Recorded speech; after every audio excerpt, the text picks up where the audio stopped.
Дорогие друзья, мы рады вас приветствовать в Национальной библиотеке Удмуртской Республики. И у нас уже буквально несколько недель проходит наш лекторий «Нескучный научпоп», где мы пытаемся привлекать интересных лекторов и просто говорить о сложном мире науки. И сегодня у нас в гостях молодые ученые, исследователи, члены команды проекта «Просветильник», Никита Кутявин, что жаловать, и Роман Караваев. И первым свои исследования, свои рассуждения представит для вас Никита. Прошу вас. Сегодня я хотел бы поговорить с вами о том, как соотносится в современном мире политическое и религиозное в контексте того, что произошло с религией как социальным институтом в новое время и что произошло с политикой и в целом с человеческим обществом. Собственно, я по образованию своему историк, также занимаюсь религиоведением, и вот какая тема однажды меня заинтересовала. Собственно, что такое политические религии? Термин, вынесенный в заглавие сегодняшней лекции. В современном мире обычно мы разделяем сферы: общественную, культурную, сферу образования, политическую сферу религии. Тем не менее, на практике мы понимаем, что эти сферы очень тесно взаимодействуют и пересекаются. И вот как раз один такой пример я обнаружил в совершенно неожиданном месте.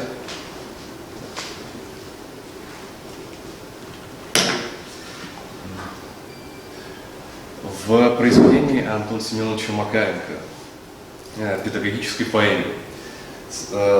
Ситуация была в книге следующая. Там присутствует колония для несовершеннолетних, которую управляет Макаренко. Они занимаются различной деятельностью трудовой, сельским хозяйством, у них есть ШРЭ, специалист по механизации. И вот у них происходит сборка урожая, и далее они празднуют. И происходит следующая ситуация, я просто зачитаю этот отрывок. Под новый взрыв хохота ШРЭ включает машину. Еще через 20 минут все кончено. И сразу на всех нападает желание повалиться на солому и заснуть. Но Бурун командует, Бурун — это один из подопечных. Стройся, к переднему ряду подбегают трубачи и барабанщики, давно уже ожидающие своего часа. Четвертый сводный эскортирует знамя и на его место в Белом доме. Я задерживаюсь на таку, и от Белого дома до меня долетают звуки знаменного салюта. В темноте на меня наступает какая-то фигура с длинной палкой в руке.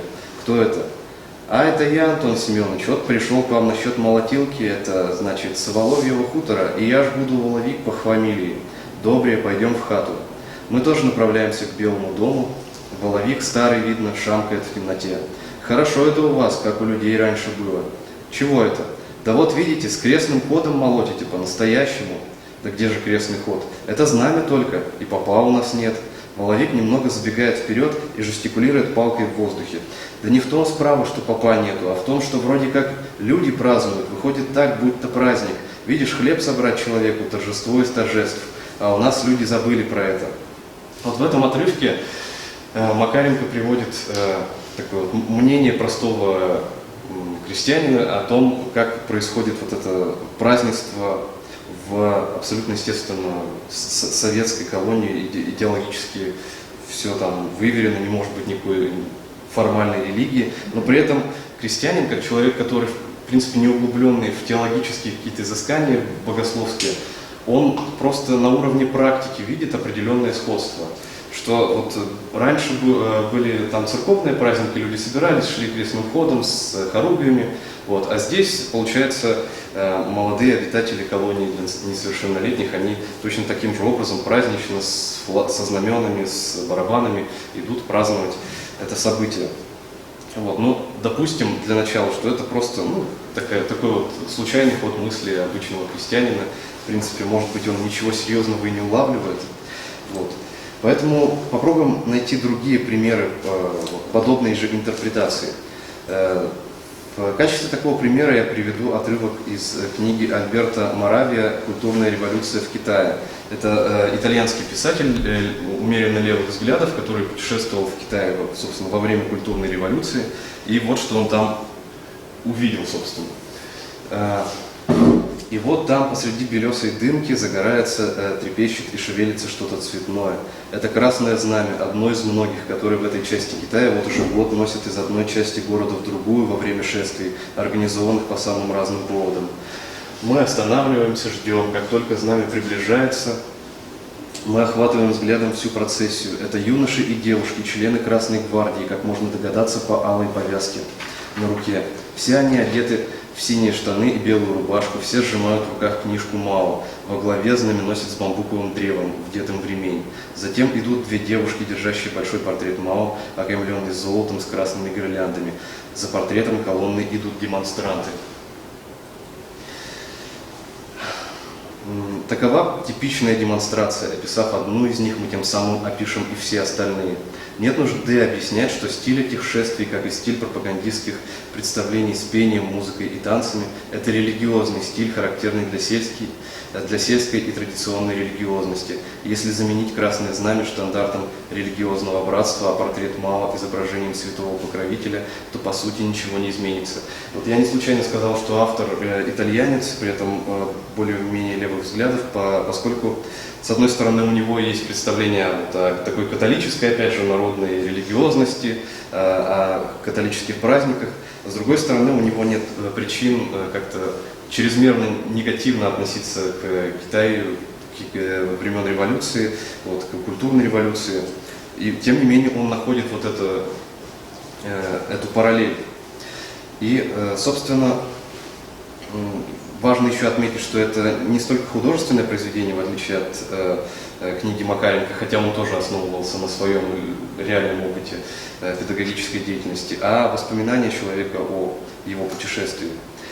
Итак, можем ли мы всерьез говорить о коммунистической процессии как о религиозном феномене, или это просто метафора, используемая в данном случае двумя писателями?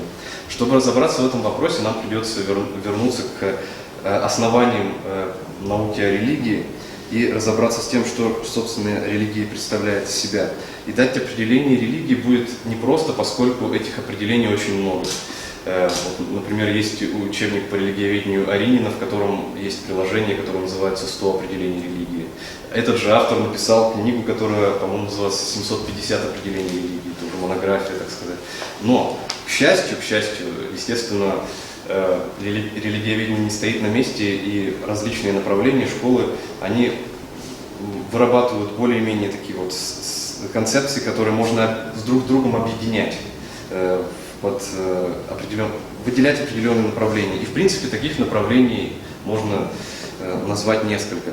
Ну, самое первое, которое приходит в голову, особенно в такой повседневной жизни, когда мы говорим о религии, это вера в Бога или в сверхъестественное.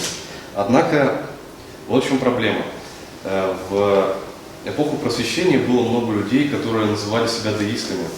Деизм – это такое представление, когда человек считает, что Бог, вероятно, существует, он когда-то создал мир как часовой механизм, запустил его и полностью устранился.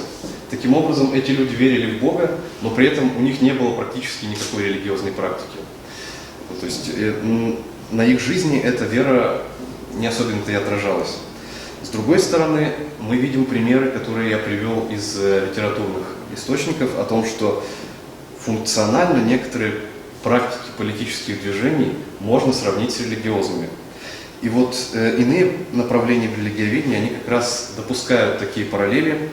И вот сейчас я приведу несколько таких направлений. Одно из них – это фидеистская интерпретация религии. Одним из авторов, писавших в этом ключе, был Гюстав Le Bon, французский врач и социальный психолог.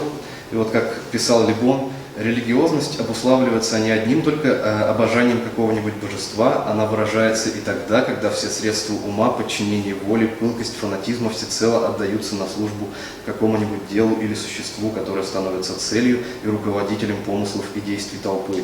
Нетерпимость и фанатизм составляют необходимую принадлежность каждого религиозного чувства и неизбежную тех, кто думает, что обладает секретом земного или вечного блаженства.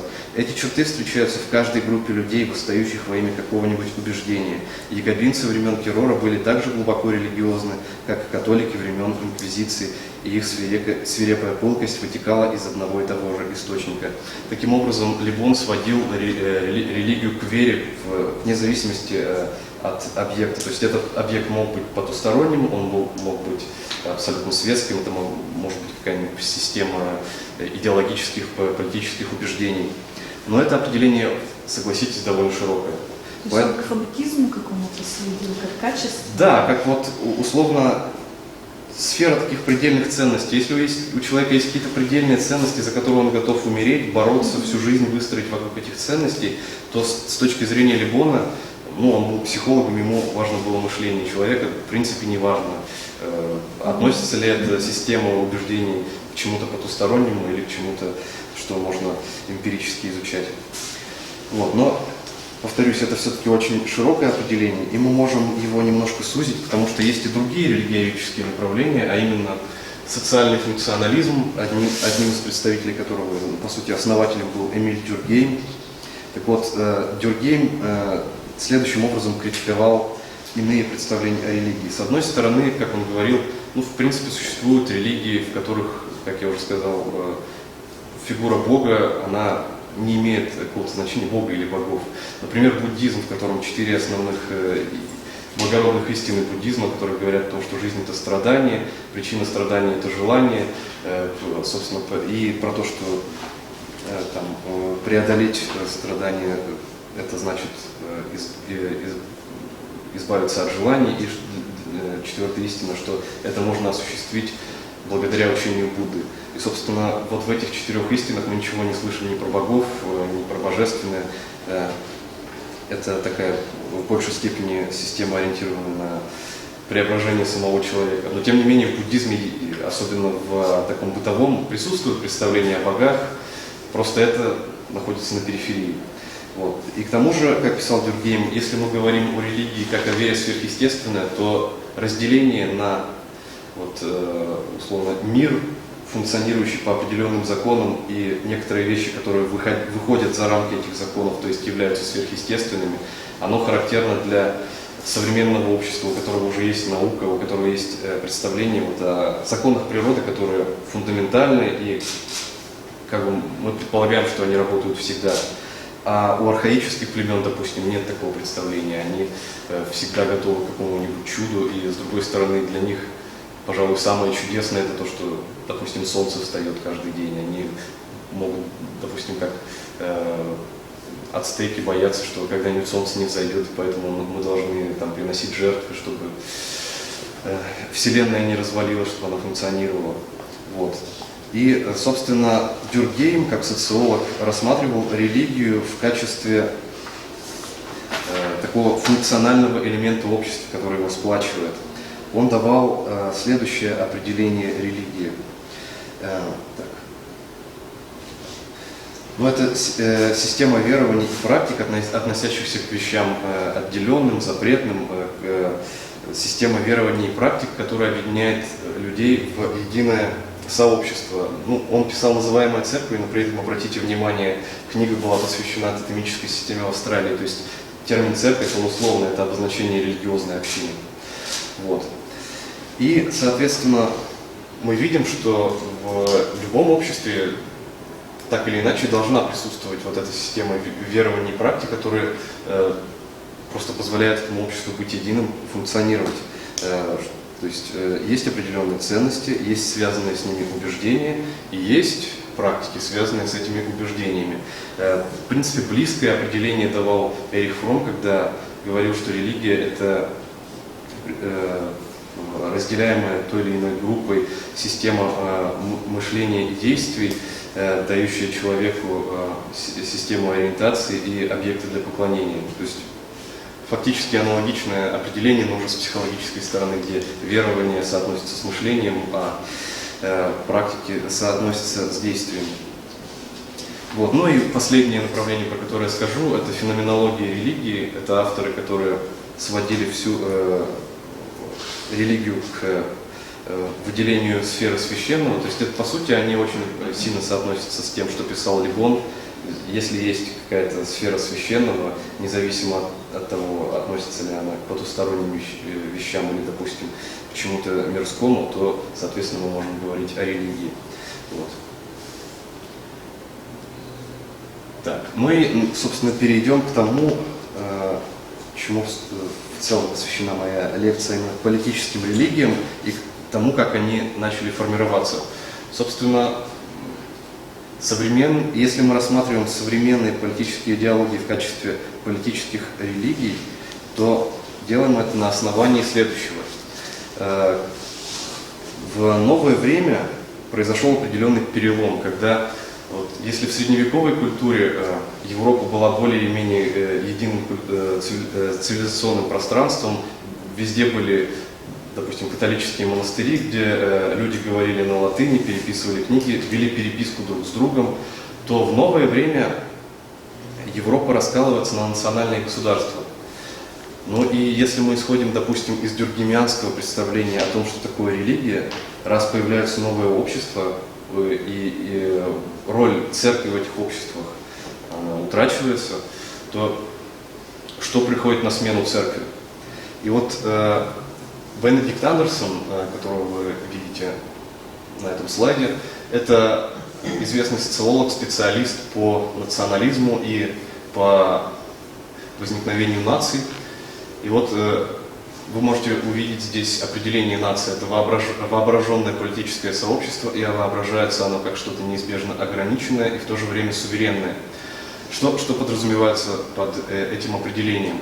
Воображенное политическое сообщество – это такое сообщество, представители которого не могут знать в лицо всех остальных представителей этого сообщества. Любое сообщество крупнее небольшой деревни или общины, или семьи, где люди знают друг друга в лицо, является воображенным. То есть оно держится за счет того, что мы имеем представление о нем у себя в голове. Затем воображается оно как нечто неизбежно ограниченное, поскольку новые европейские нации, в отличие, допустим, от христианской экумены, христианского мира, который существовал в средние века, изначально для творцов вот этих национальных культур было понятно, что нация не может охватить весь мир. Нация – это нечто ограниченное, и границы проходят по соседству с другими нациями. У каждой нации свой условный ареал.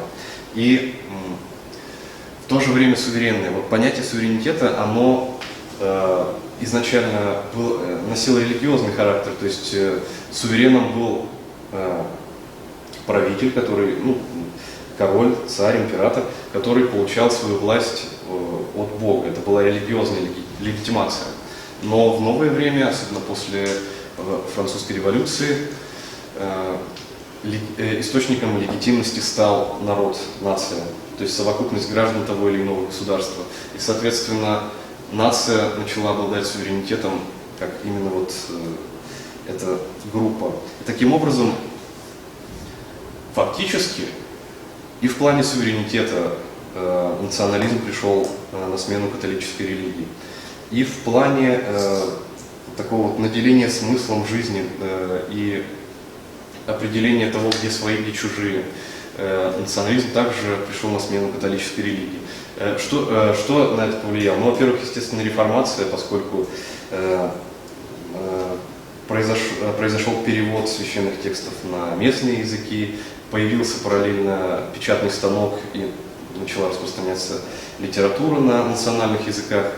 И, соответственно, таким образом постепенно знакомясь с этой литературой. Затем возникала система образования, когда люди знакомились с определенным стандартным набором текстов, и таким образом у них возникало представление о нации как чем-то извечно существующем, то есть история же пишется как история России, история Франции, история Великобритании, именно исходя из вот этого ареала, который сложился уже в новое время. Задним числом вот этот ныне существующий образ нации, он опрокидывается в прошлое, и таким образом мы выстраиваем свою историю. Вот. В то время как в средние века история была священная, это была история, собственно, христианская, вытекающая из Библии, как бы продолжающаяся по сей день.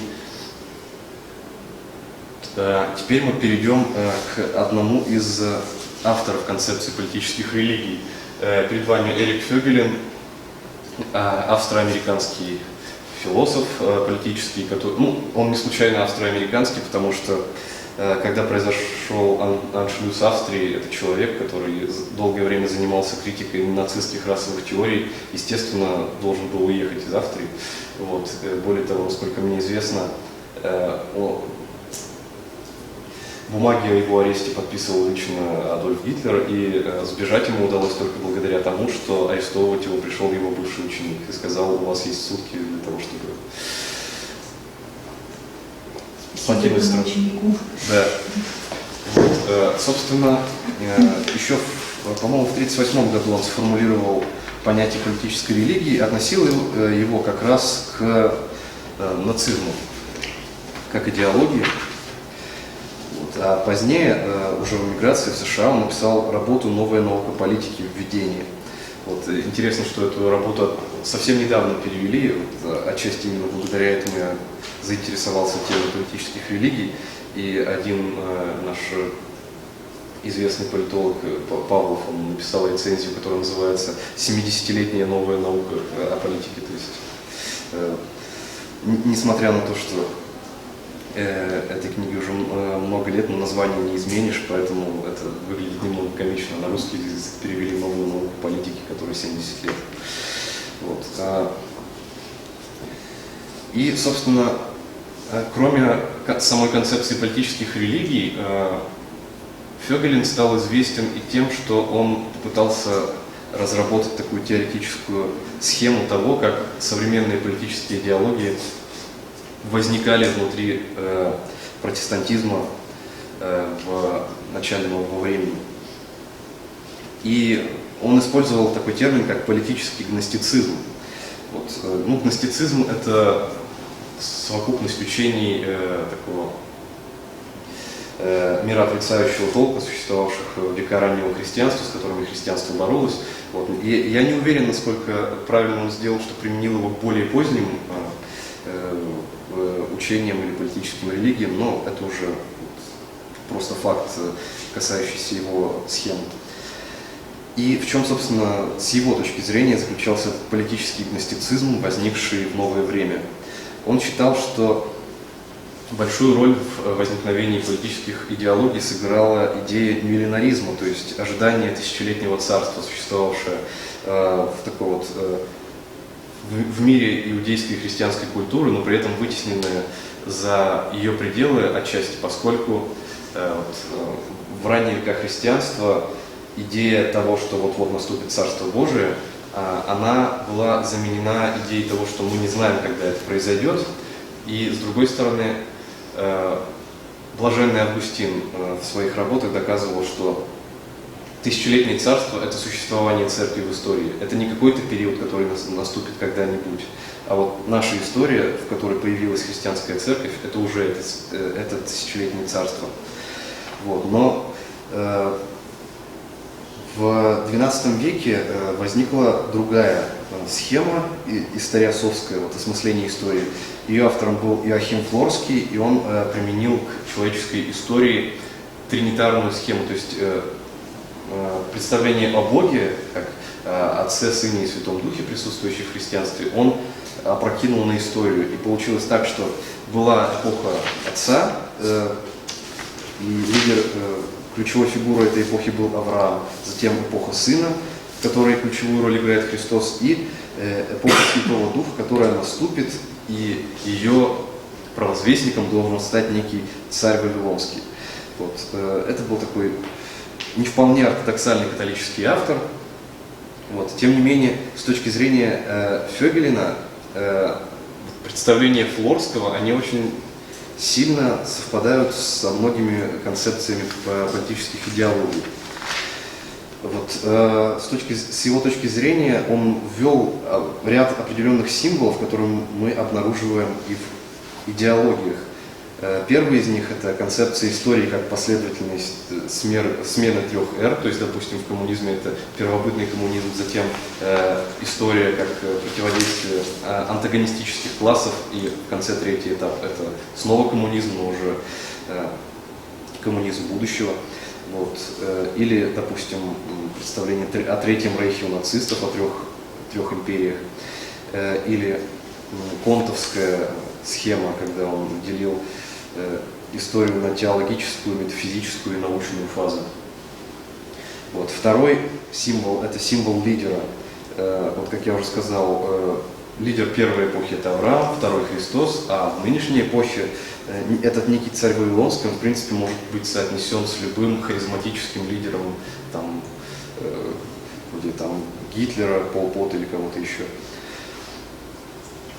Третий символ – пророк новой эры, человек, знающий законы, по которым развивается история. Тут мы можем вспомнить представление о Марксе, как говорил Ленин, учение Маркса всесильно, потому что оно верно. Вот. И четвертый символ – это братство автономных личностей, под которыми Флорский подразумевал нечто вроде монашеского ордена, но при этом его вот этот образ можно соотнести с политическими партиями такого вот радикального толка. Так, ну и таким образом Флорский популяризировал идею некого нового общества будущего, более совершенного. И этот поворот в европейской мысли Фёгелин назвал имманентизацией эсхатона. То есть с точки зрения более ортодоксального христианства эсхатон, то есть точка конца света, вот, каких-то апокалиптических событий, она условно вне истории, мы понятия не имеем, случится ли она когда-нибудь, если случится, то в какой форме. Вот, но современные политические религии, они говорят именно о построении некого утопического общества, как общества конца времен, условно. То есть, и поэтому с точки зрения Фёгелина религиозное чувство в представителях вот этих политических религий, оно ориентировано именно на внутриисторические события, на работу здесь и сейчас, на активизм, на изменение мира.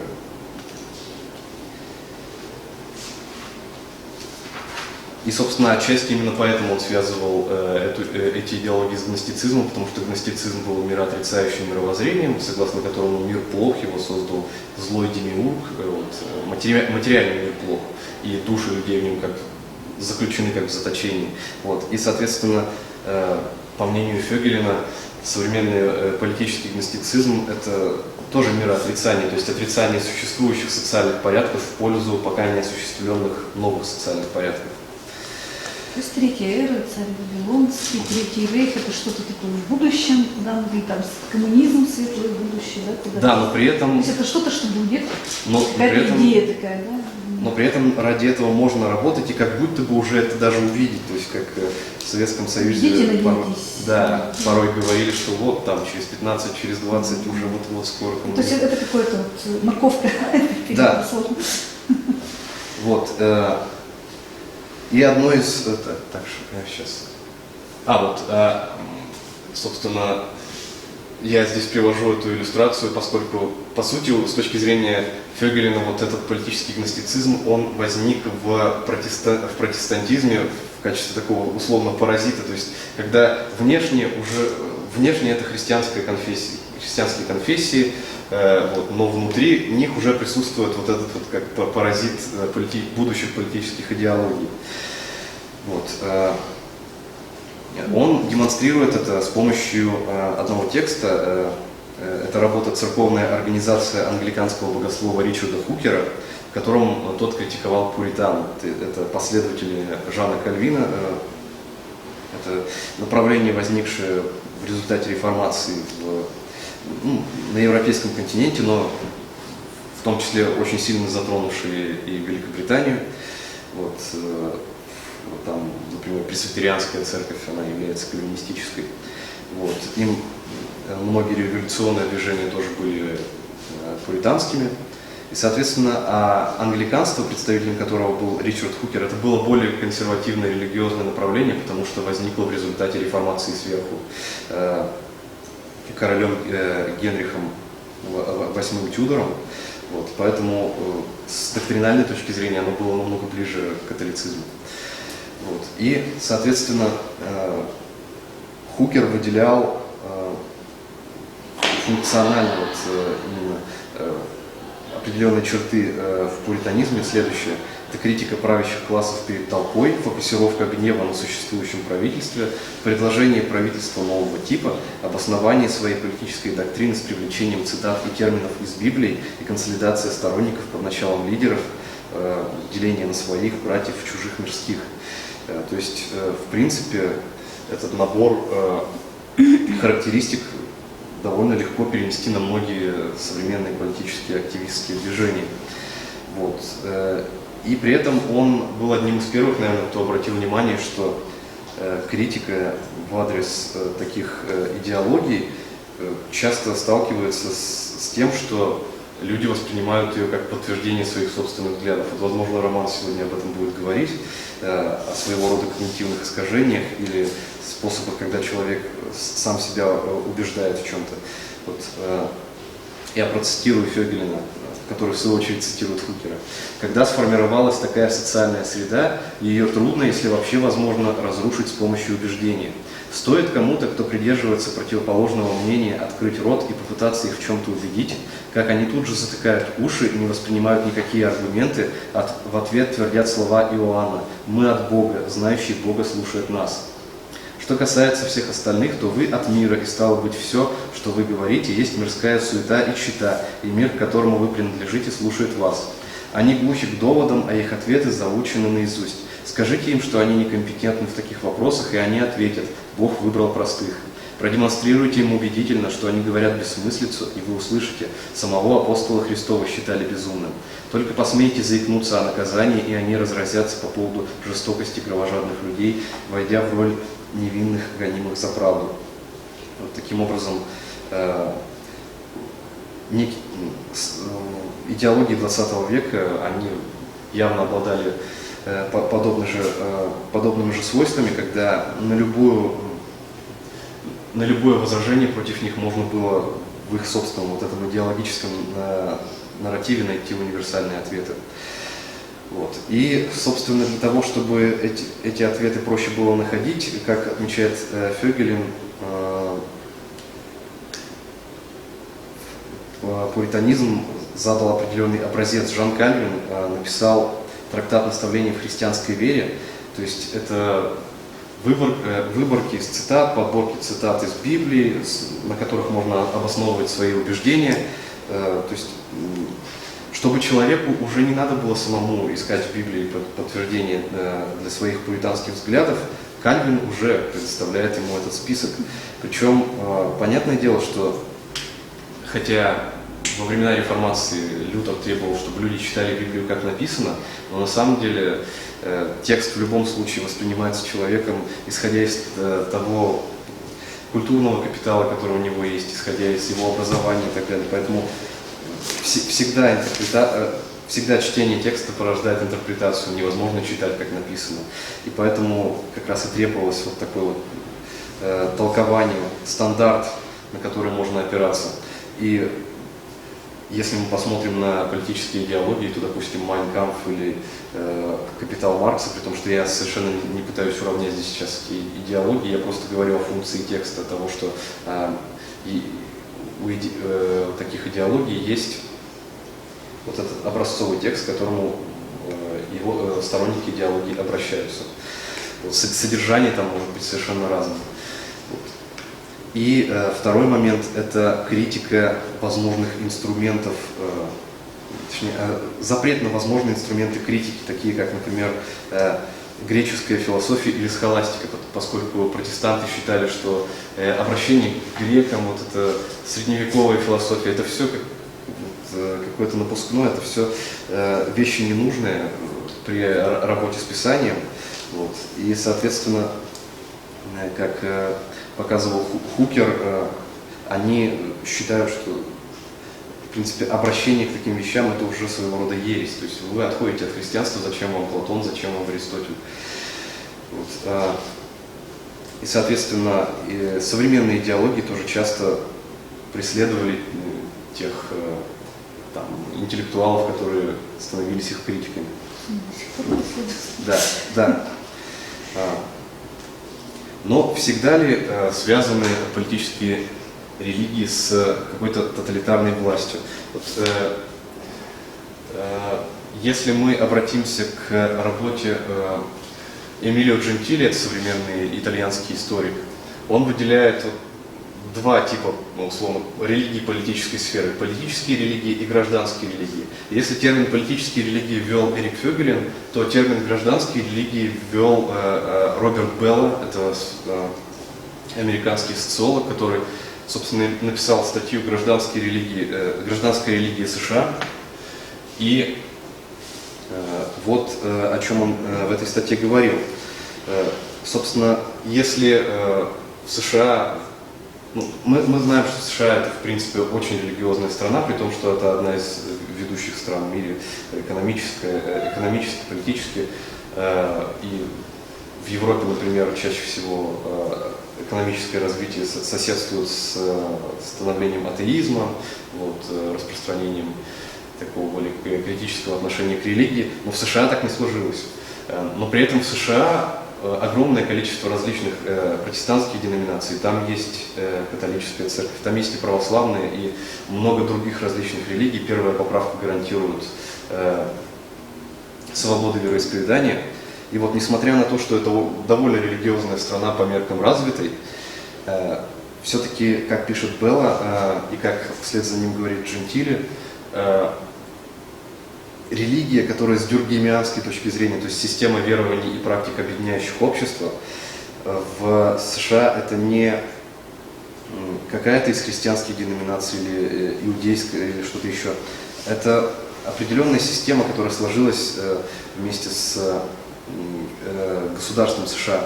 И вот в качестве примера какого-то религиозного атрибута этой религии Джентили приводит долларовую купюру. Вот, как вы видите, в центре словосочетание «In God we trust», «На Бога мы уповаем». Вот, здесь вы видите символ всевидящего ока и фразу «Annuit coeptis» «одобрил начинание». Вот, здесь много различной символики, но при этом мы не можем напрямую сказать, что это какой-то христианский объект или иудейский. В нем есть отсылки, но это такая вот общая культура США, которая не отсылает напрямую ни к какой конфессии. Есть представление о Боге, есть вера в то, что США это государство, которое перед Богом играет определенную роль, но при этом здесь не сказано там мы пуритане, мы католики или мы иудеи.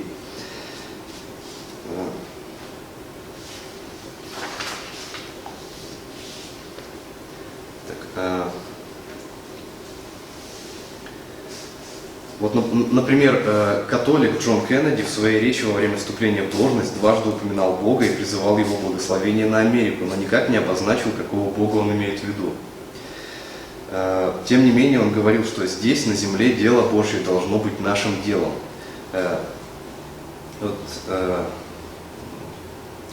Собственно, то, с чем мы имеем дело в данном случае, как пишет Джентили, это система верований, ценностей, мифов, обрядов и символов, которые придают ореол сакральности политическому организму США.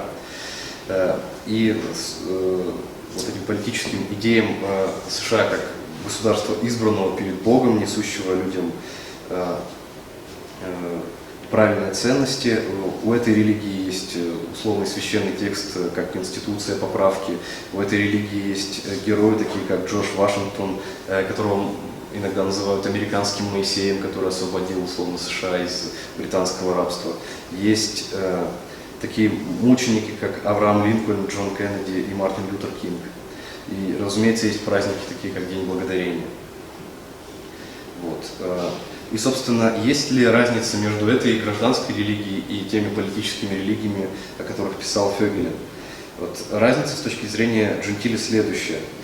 Политические религии – это такие формы сакрализации политики, которые имеют эксклюзивистский, фундаменталистский характер, они не приемлют сосуществование с другими идеологиями и политическими движениями, отрицают автономию индивида, а с традиционными религиями они находятся либо в конфликте, либо стараются кооптировать их внутрь себя. То есть допустим, как в Третьем Рейхе пытались создать немецкую церковь, и ей, в свою очередь, протестанты пытались противопоставить так называемую церковь исповедующую, то есть была часть протестантов, которая объединилась вместе с нацистской партией, другая часть протестантов им противостояла. Вот. И, соответственно, гражданская религия – это такая форма сакрализации коллективного политического организма, которая не отождествляется с идеологией какого-либо одного политического движения, утверждает отделение церкви от государства, и даже если она постулирует существование сверхприродного существа, понимаемого на деистический лад, то есть вот упоминание Бога на купюре, но при этом никакого глубокого богословия за этим нет, то она сосуществует с традиционными институциональными религиями, не идентифицируясь ни с одним отдельно взятым вероисповеданием, поскольку она позиционирует себя в качестве общего гражданского символа веры, находящегося над партийным и конфессиональным разделением, и признающая значительную автономию индивида. То есть политическая религия требует того, чтобы человек признавал ее постулаты.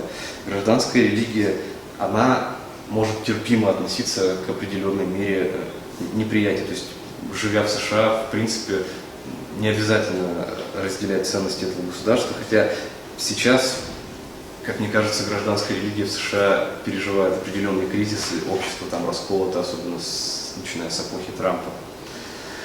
Вот. И, наконец, поговорили про США, можно вернуться назад, в Россию, и поговорить о нашей новейшей истории, а именно о советском периоде. И вот здесь я могу сослаться на статью Дмитрия Ефимовича Фурмана «Сталин и мы с религиоведческой точки зрения». Это такой еще советский, ну и потом впоследствии российский историк и религиовед. И его статья была посвящена как раз осмыслению советского коммунизма, именно советского, а не в целом коммунизма как идеологии, вот, советского коммунизма как религии СССР. Вот, и начинает он свои рассуждения с культа личности Сталина, с того, что на 20-м съезде был осужден культ личности, и, как он пишет, термин подобран очень верно, но почему-то Хрущев и его сторонники, они как бы показали все так, будто это некая аберрация, некое искажение, случайность, вот, в то время как, считает Фурман, этот культ – это часть именно определенного религиозного процесса, происходившего с коммунизмом в России и СССР. И суть в следующем. С точки зрения Фурмана он понимает религию фидеистически, то есть как веру. И вера может быть, соответственно, в Бога, а может, например, в определенное учение. Вот. Идеи, ставшие объектом веры, не отбрасываются в результате проверки, в отличие от научных. Поэтому происходит внутреннее противоречие внутри коммунистической идеологии, внутри советского марксизма. С одной стороны, это научная парадигма, с другой стороны, критиковать ее невозможно, потому что если вы начинаете ее критиковать, вы, по сути, разрушаете вот эту религиозную, мировоззренческую основу общества. Вот. И, соответственно, с точки зрения Фурмана, в основе коммунизма, как советской религии, лежат, с одной стороны, фигуры Маркса и Энгельса, как своего рода пророков религии. Затем ее первый систематизатор – это Ленин. Затем происходит ее догматизация в том же стиле, примерно как происходили Вселенские соборы в христианстве, но за очень короткий период. То есть, если в христианстве различные ереси, там, арианство, когда Христа, допустим, считали человеком, а не Богом, или какие-то там иконоборчества, все эти споры проходили в течение столетий, то в данном случае споры об идеологии, там, критика левого уклонизма, критика правого уклонизма, борьба Сталина с Бухариным, Троцким, Зиновьевым и Каменевым, это все произошло довольно быстро, и произошла, собственно, догматизация учения вот этого марксизма-ленинизма как официальной идеологии Советского Союза. Вот. Затем, уже после Сталина, происходит то, что Фурман условно называет советской реформацией, поскольку идеологическая позиция, по крайней мере, формально высказываемая Хрущевым и его сторонниками, заключалась в том, что они возвращаются назад к подлинному марксизму, к трудам Ленина, Маркса, Энгельса и отказываются от этого периода Сталина, который с их точки зрения был тупиком, вот этот культ личности. Но при этом, поскольку Фурман позволяет себе такое высказывание, что из Хрущева был так себе Лютер, вот, поскольку номенклатурная система, она не способствовала продвижению наиболее талантливых и горячих мировоззренческих людей, вот, поэтому вот это противоречие между, с одной стороны, научной теорией и с другой стороны, официальной идеологией, оно становилось все сильнее. Людям, которых практически в любой университетской программе были коммунистические предметы, люди так или иначе с ними знакомились, и при этом было очевидно, что советское общество не движется в сторону этого как раз эсхатона, этого утопического будущего. Реальность была не всегда такой радужной, как бы хотелось, и поэтому с точки зрения Фурмана как раз и произошла перестройка, разочарование, и в итоге крушение Советского Союза. И для еще одной иллюстрации я приведу небольшой отрывок напоследок из Платонова, это как раз относительно советской религии. Такой персонаж Упоев, который большой поклонник Ленина и встречается с ним. Упоев, увидев Ленина, заскрипел зубами от радости и, не сдержавшись, закапал слезами вниз.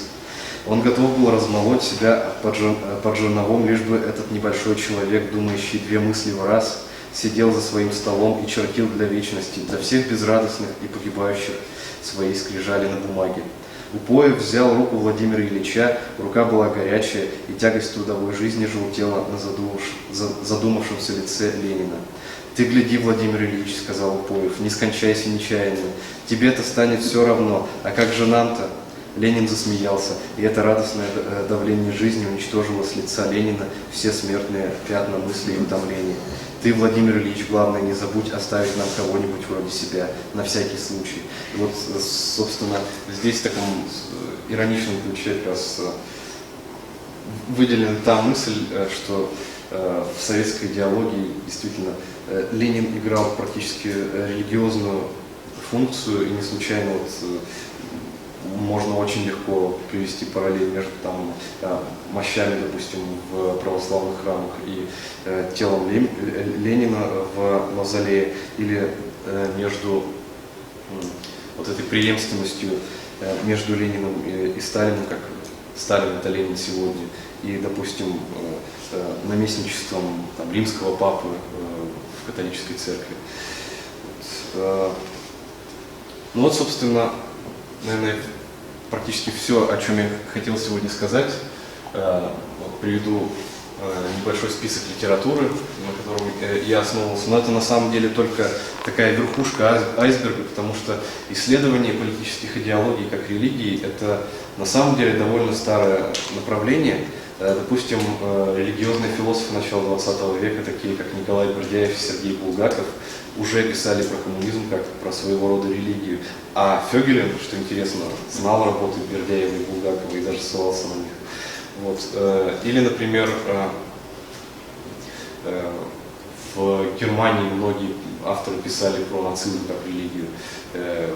Было, например, небольшое студенческое движение «Белая роза», которое в своих листовках обвинял Гитлера в том, что он антихрист, что его религия — это сатанизм своего рода. В общем, авторов было много, но здесь приведены Андерсон, Бенедикт, это, по сути, один из ключевых специалистов по истории нации и национализма. Эмилио Джентили — это «Политические религии», книжка, которая по большей части историографическая, то есть он цитирует других авторов в большом количестве. Как раз, если вы хотите узнать, кто писал на эту тему, можете прочитать Джентили. Дюркгейм «Элементарная форма религиозной жизни» — это ключевая работа по теме социального функционализма, религии как такого функционального механизма, существующего в обществе. Книга Фёгелина, о которой я сегодня говорил, и статья Фурмана «Сталин и мысль с героической точки зрения». И последний такой артефакт, который я сегодня покажу, это такие значки носили студенты ставшие последователями Эрика Фюгелена в США. На этом значке вы можете увидеть надпись «Don't let them immanentize the eschaton», то есть не дайте им сделать посюсторонней вот эту точку конца света, не дайте им так сказать, уничтожить мир во имя некой грядущей утопии. Вот такие вот значки носили американские студенты. Ну вот на этом все.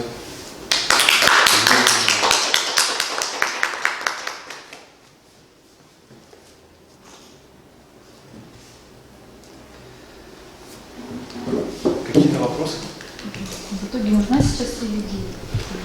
Или мы уже можем к новым формам переходить? Ну, видите, как раз, я думаю, с точки зрения Дюркгейма и тех исследователей, которые говорят о политических религиях, такого вопроса в принципе не может быть, потому что любое общество так или иначе создает некоторые ценности, некоторые практики, связанные с этими ценностями. Поэтому мы просто не уйдем от этого. Это своего рода часть, может быть, человеческой природы. Я неправильно выразилась. Нужен ли нам Бог, если у нас есть другие религии? Ну, политические религии нередко бывают довольно кровавыми. Мне как раз кажется, что, быть может, когда есть условно сфера религиозного, отделенная вот там церковь, когда ты хочешь выразить свои религиозные чувства, обратись к чему-то такому, чем человечество занималось уже тысячелетиями, то есть осмыслял какую-то духовную вот эту составляющую, а когда ты обращаешь вот это чувство на нечто посюстороннее, с одной стороны, если это, допустим, какой-нибудь гуманитарный проект, что-то такое вот, да, если ты хочешь помогать людям, и у тебя вот это чувство очень живое, как практически как религиозное, это хорошо. А если ради этого тебе нужно устроить тоталитарную диктатуру, то, наверное, нет. Наверное, лучше сходи в храм. Ну, сейчас опять же храм, настолько сливаются, да, вот с государством, сейчас смотрю, в России как-то. Да, а это как раз... направление идет, причем именно не в гуманитарном, а в очень таком, я бы сказала, милитаристическом, как вот исламские, да, страны. Я, может, ислам не знаю настолько хорошо, да, но вот есть такой, как сказать, вот в армии же ходят, просвещают, священники, там, папы. Капелланы. Да, капелланы. Ну, И это как бы называется просвещением, но на самом деле это же получается такой же набор догм, и как отвечать, если тебе вдруг враги придут промывать твои мозги. ну, в принципе, да, и опять же, вот введение церкви в этот политический дискурс может быть не очень хорошо, потому что, как я уже говорил, это как раз, как указывает Джентили, это одна из характеристик политических религий именно вот в той тоталитарной форме, как вот нацизм, когда существующие религии либо отрицаются, преследуются, либо вот эта политическая идеология, она разъедает их изнутри, она сливается с ними, придает религии вот такую форму, чтобы она соответствовала господствующей идеологии. Вот. Поэтому, когда такое происходит, это и для церкви нехорошо, вот, и церковь при этом страдает. То лучшее, что у нее есть. Исход не достигается. Ну да. Ну, с точки зрения вот, христианства, как раз даже думать об этом там, как раз не вполне правильно, потому что там, допустим, Иисус где-то в Новом Завете говорил, что даже он сам не знает, когда это может все произойти. Вот. Поэтому, собственно, в христианстве эта точка, она как-то выносится за рамки истории, и нет такого движения к утопии. Хотя в целом идея прогресса, она имеет иудео-христианские корни культурные, но именно вот эта точка утопии, она, по крайней мере, в таком ортодоксальном христианстве, она прям должна быть там. Да. С той стороны. Это скорее идеал. Вот. То есть как раз Фёгель был против того, чтобы такие вот вещи идеально переносить на нашу реальную историю и, руководствуясь этим, вести общество неизвестно куда. Очень интересно. Вот я так подумал, у нас сейчас только политическая религия, скорее всего, только КПРФ, остальное как-то, вот, если взять идеологию современную, так скажем, партии, назовем так, по-моему, так, вот как бы, то есть если смотреть вот всю эту предвыборную рекламу, то как-то под религиозным попадает, по-моему, только КПРФ или что-то очень близко к КПРФ. Как думаешь, вот все остальное, мне кажется, вот под это определение вот практически религия не очень попадает. А вот у КПРФ, наверное, там у них вот эта вот вся мифология и все такое, божества. Вот у них, наверное, только список такой.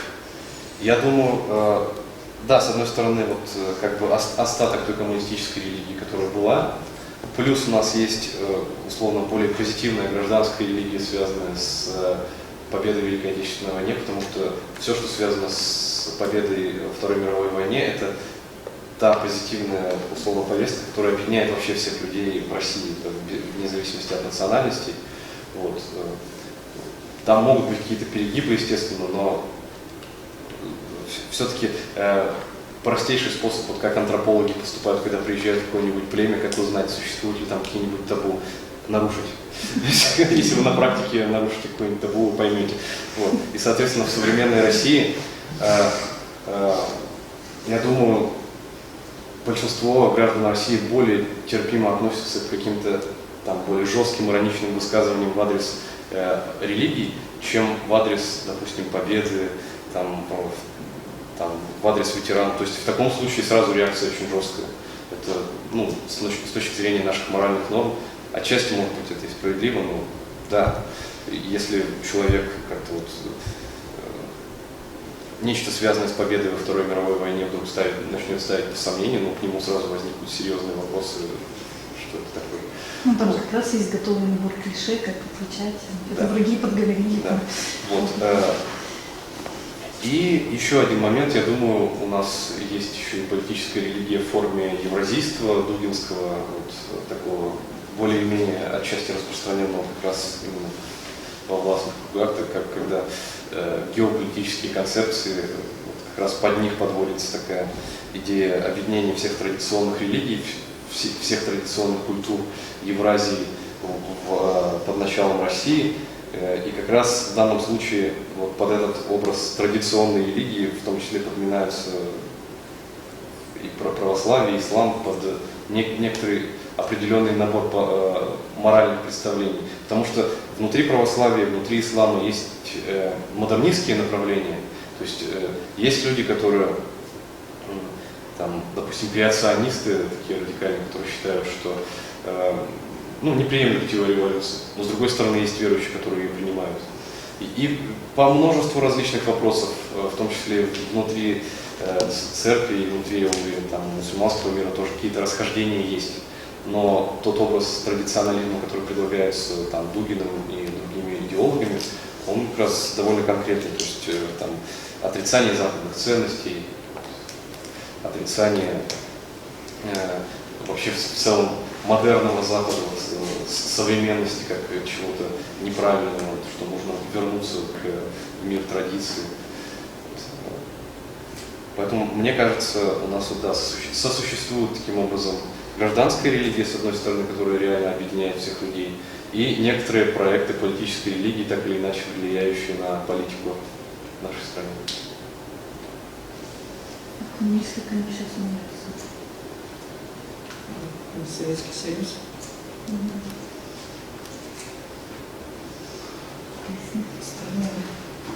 Еще вопрос?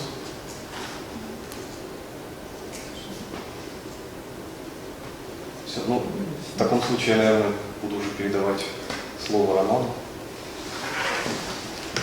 Благодарю за внимание.